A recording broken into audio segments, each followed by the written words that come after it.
vocation, ou en tout cas a le désir dans son cœur, eh bien, de réussir sa vie. Amen. De réussir sa vie, ce qui est normal. Eh bien, une vie réussie, on le sait, qu'une vie réellement réussie, c'est une vie, eh bien, avec Jésus-Christ. Amen. C'est d'avoir accepté Jésus-Christ. C'est-à-dire que tu ne peux pas avoir de succès dans ta vie. Je parle dans le domaine, bien sûr, spirituel, dans le domaine, on cherche tous, je crois, que tout homme est à la recherche du bonheur. Tout homme est à la recherche de la tranquillité, du calme. Tout homme veut vivre sa vie en paix. Mais si on n'a pas Jésus, si on n'a pas le prince de paix dans sa vie, eh bien, on ne peut pas être tranquille. On le voit combien le monde sans Jésus est agité, combien le monde sans Jésus est tourmenté. Et puis je demanderai pardon, mais c'est une réalité aujourd'hui. Combien de personnes tombent dans les excès, excusez-moi, de l'alcool, de la drogue, de tout ce que vous voulez. Eh bien, pourquoi on tombe là-dedans? C'est parce qu'on n'est pas bien. Amen. C'est qu'il y a un manque, c'est qu'il y a quelque chose qui nous tourne pas rond. Donc, si tu veux avoir la paix, le vrai bonheur, eh bien, il y a un cantique qui le dit, laisse rentrer Jésus dans ton cœur. Amen. Et le prince de paix, je te le dis, c'est Jésus. Donc, à tes résolutions de ce que tu auras entrepris cet après-midi, eh bien, dépendra le succès. Amen. Donc, on voit qu'il y a un homme qui s'appelle Josué, qui à un moment va interpeller Israël. Il va dire, servez qui vous voulez. Amen. Parce qu'on ne peut pas, la Bible dit, servir Dieu et le monde. Alors, je ne sais pas qui tu sers dans ta vie, je ne sais pas de qui tu as résolu de servir, mais si tu sers le monde, eh bien, tu auras le salaire du monde. Amen. Et la Bible dit que le salaire du péché, c'est quoi? C'est la mort. Mais le don gratuit de Dieu, c'est la vie éternelle. Amen. Et Josué a pu dire, servez-vous qui vous voulez. C'est-à-dire que moi, personnellement, je ne veux pas me conformer au monde, je ne veux pas me conformer aux gens de ce siècle. Vous faites ce que vous voulez. On ne vient pas à Dieu par un effet de mode. Le monde marche par la mode, il y a certaines modes et les gens s'y conforment, les gens suivent la mode. Mais avec Jésus, ce n'est pas une question de mode, ce n'est pas une question de suivre un mouvement. L'engagement avec Jésus est quelque chose de personnel. Et Josué va le dire, vous servez qui vous voulez. Servez qui vous voulez, mais moi et ma maison, nous servirons qui? Nous servirons l'Éternel. Amen. Et c'est la décision que tu dois prendre cet après-midi, c'est de servir l'Éternel. Parce que Dieu veut te sortir de ce monde. Dieu veut te sortir de cette situation où tu es. Vous savez, il y a un homme dans la Bible qui a pris une mauvaise résolution, qui a pris une mauvaise décision. C'est un homme qui s'appelle Lot, un neveu de Abraham. Abraham, c'est le père de la foi, imaginez-vous.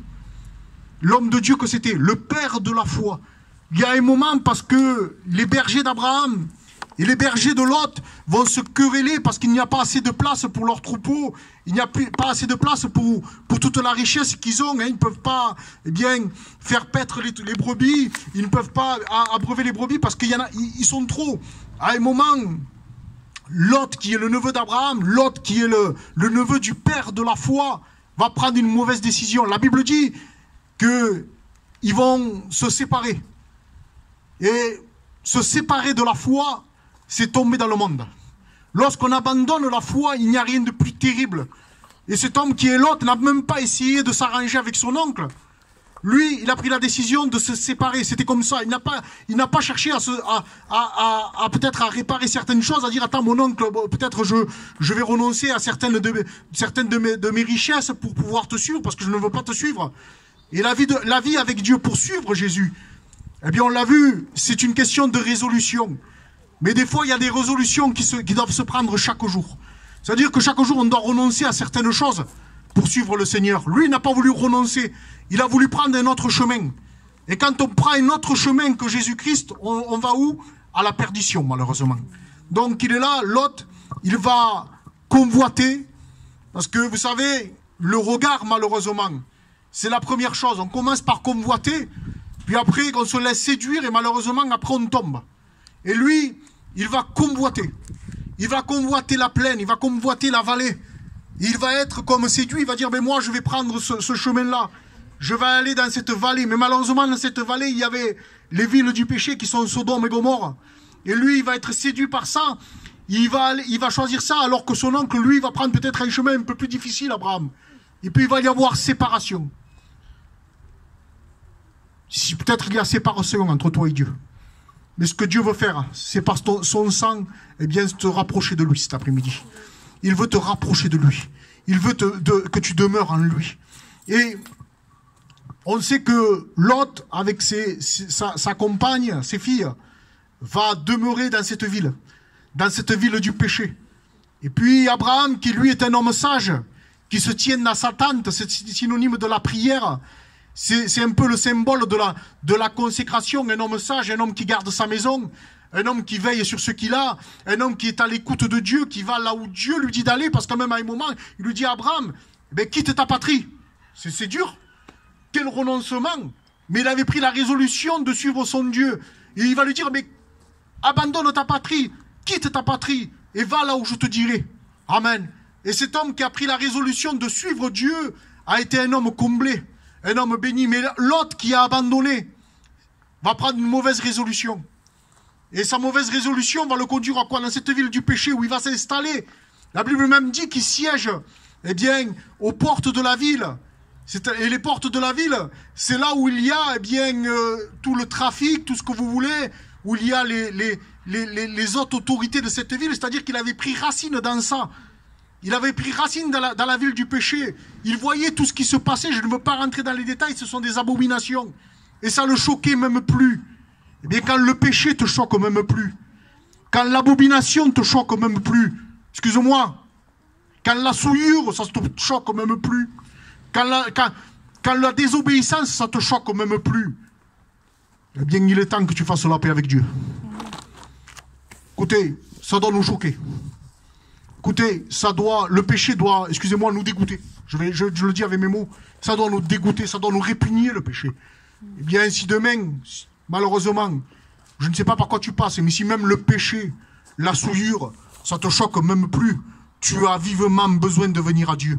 Amen. Tu as vivement besoin de venir au Seigneur. Parce que tu as besoin que ton cœur change. Amen. Tu as besoin que Dieu te change ton cœur. Tu as besoin vraiment d'une intervention de Dieu dans la vie. Parce que si tu vois même plus le mal entre le bien et le mal, c'est que tu as vraiment besoin que Dieu vienne t'éclairer. Eh bien, Jésus ne te juge pas si tu es comme ça. Jésus vient t'éclairer. Jésus vient changer tes pensées. Jésus vient changer ton cœur. Jésus veut faire le ménage. Jésus veut te redonner de la sagesse. Jésus veut te redonner une vision spirituelle où tu appelleras le bien bien et le mal mal. Dieu veut te sauver tout simplement.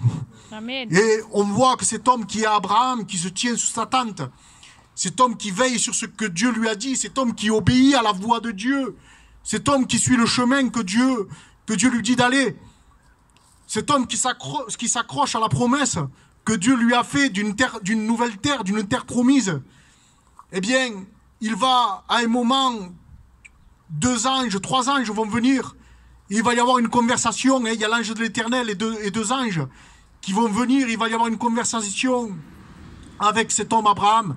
Il va lui dire, voilà, je vais détruire cette ville du péché. Mais Abraham, il y avait son neveu là. Comprenez bien que pris de compassion, et puis pris d'amour pour son neveu, même s'il a pris la mauvaise décision, même s'il a fait une faute, Abraham devait en être sûrement conscient. Et des fois, autour de nous, moi j'ai pris une bonne décision, vous avez pris, vous les chrétiens, une bonne décision de suivre le Seigneur, mais des fois dans nos familles, dans notre entourage, il y a des gens malheureusement qui ont pris de mauvaises décisions, c'est de servir le monde. Et ça nous fait mal, ce qui est normal, parce qu'on les voit dans cet état mondain, on les voit dans cet état de péché, on les voit assis, je vais l'imaginer comme ça, dans une ville de péché. Et ça nous fait peine. Et puis Abraham, ce qu'il va faire, il nous montre l'exemple, Église de Christ, c'est qu'il va intercéder pour son neveu. Amen. Il va intercéder pour lui, amen. Amen. Et l'Église ne cessera jamais d'intercéder pour toi.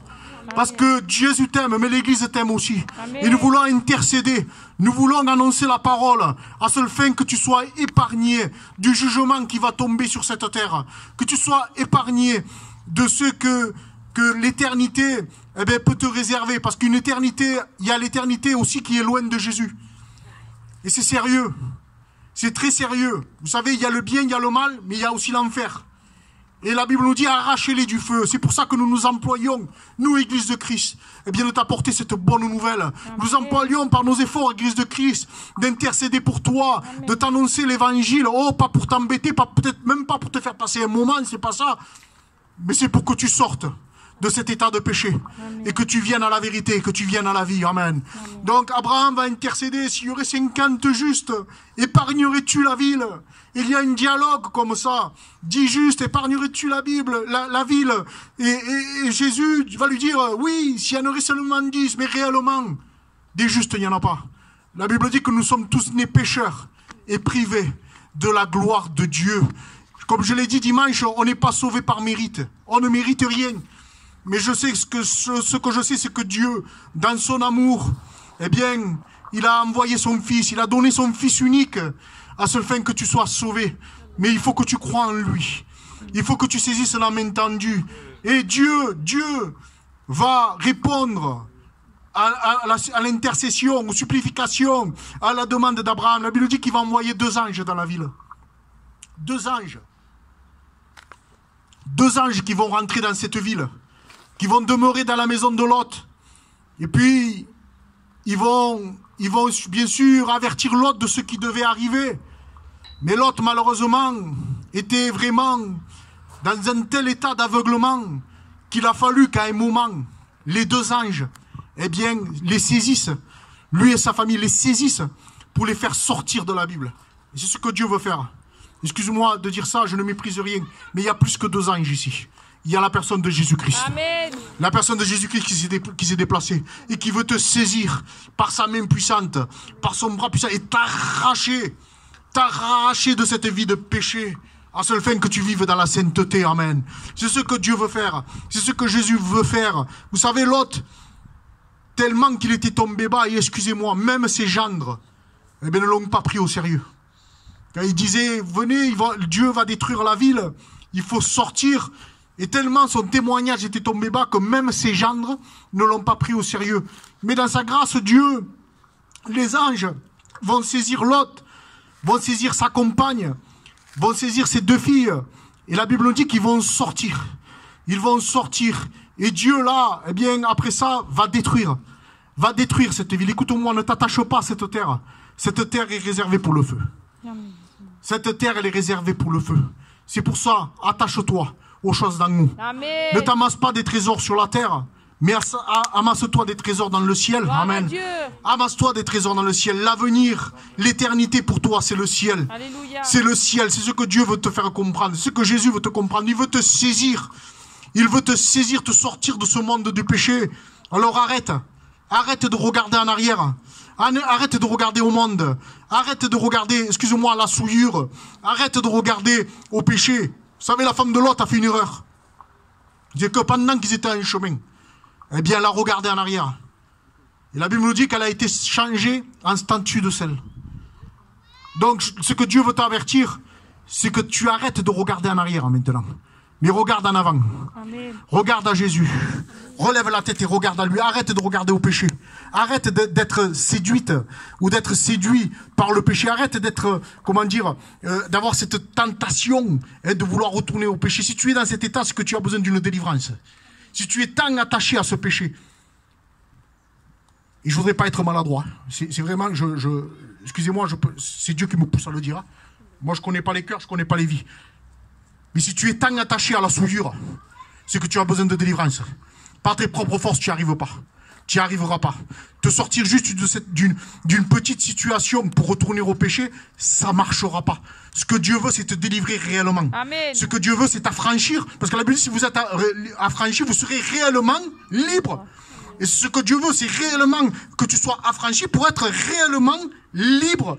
Donc, ne regarde plus. Ne regarde plus à ça, mais regarde à Jésus. Il est ton sauveur, tu as besoin de délivrance. C'est ce que Dieu veut faire. Je ne sais pas, j'ai dit sur la délivrance. Et Dieu veut te délivrer. Dieu veut te sortir de ça. Donc, on voit que Lot va sortir de là-bas, va sortir avec ses filles. Puis Dieu va les préserver de là. Mais ce que Dieu veut, c'est te sauver, à toi. Te sauver. Non pas seulement te sortir d'une situation, je te l'ai dit, Parce que le seul qui est juste, on l'a vu, il y aurait 50 justes.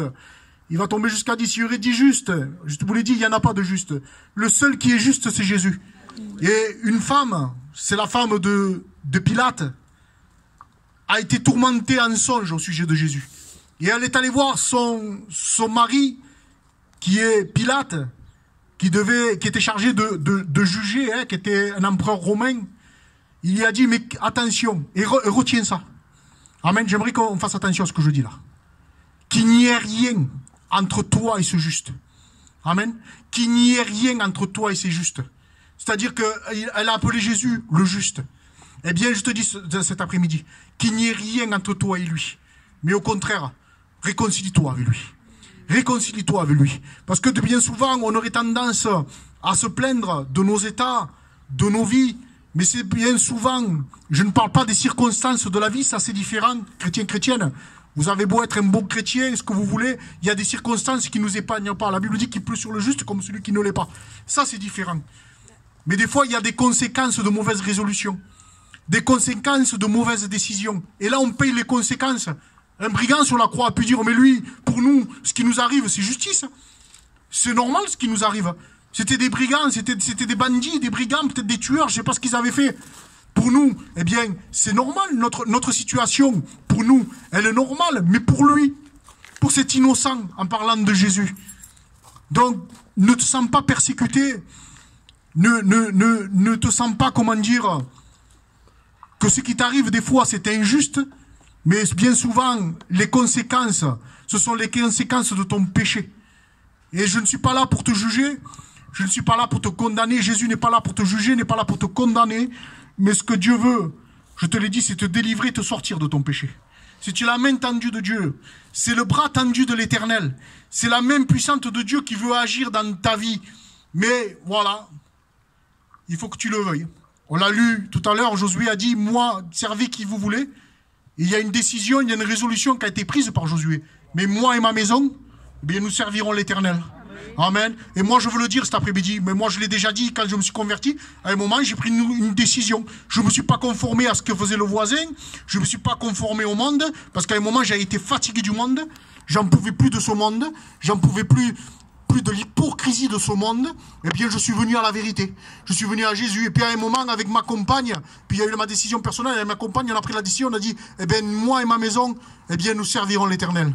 C'est la décision que tu dois prendre cet après-midi.